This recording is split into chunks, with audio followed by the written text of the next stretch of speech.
Hi and welcome along to a quick little video on logs as a kind of mathematical technique within physics. This little video we're just going to deal with logs to the base 10. So it's a very weird function, log, and if you've not met it before, it does ask a very strange question. And even if you've done it in math, sometimes I find that students haven't really understood the question that's being asked. So we're going to say, what is log to the base 10 of 1000?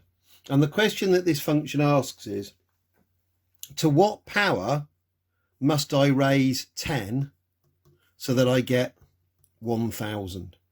So there are different logs. We could ask, to what power must I raise 3 to get 1000? In physics, we're either going to use a special number called E, we'll meet in another video, or we're going to use 10. And in this case, hopefully it's obvious that that question mark is simply a 3. We must raise 10 to the power 3 to get 1000. Just have a brief pause. What happens if we do a number that's less than 1? So now we're asking the question, to what power do I raise 10 to get 0.1? Well, it's 10, 1 over 10, it's 10 to the power minus 1. So log to the base 10 of 0.1 is minus 1. The kind of trickier thing, I think, is going the other way. I mean, we've just got a button on our calculator, we can easily find logs. Is going the other way, is if we said that log to the base 10 of x is 5, then what does x equal? Well, the question we asked was, to what power must we raise 10 to get x? And the answer was 5. So we're saying that 10 to the 5 is equal to x.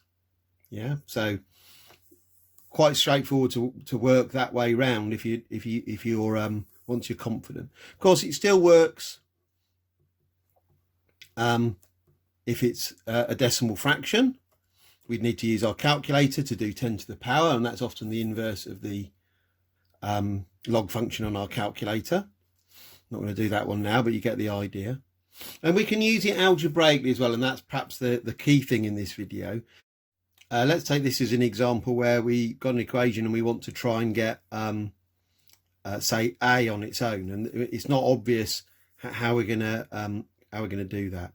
But what we've got to remember is that if we raise 10 to the power a over b, we'll get 10 to the c. So what we're going to do is we're going to raise both sides of the equation. We're going to raise 10 to the power of both sides of the equation. So we've got 10 to the power log a over b equals 10 to the power c.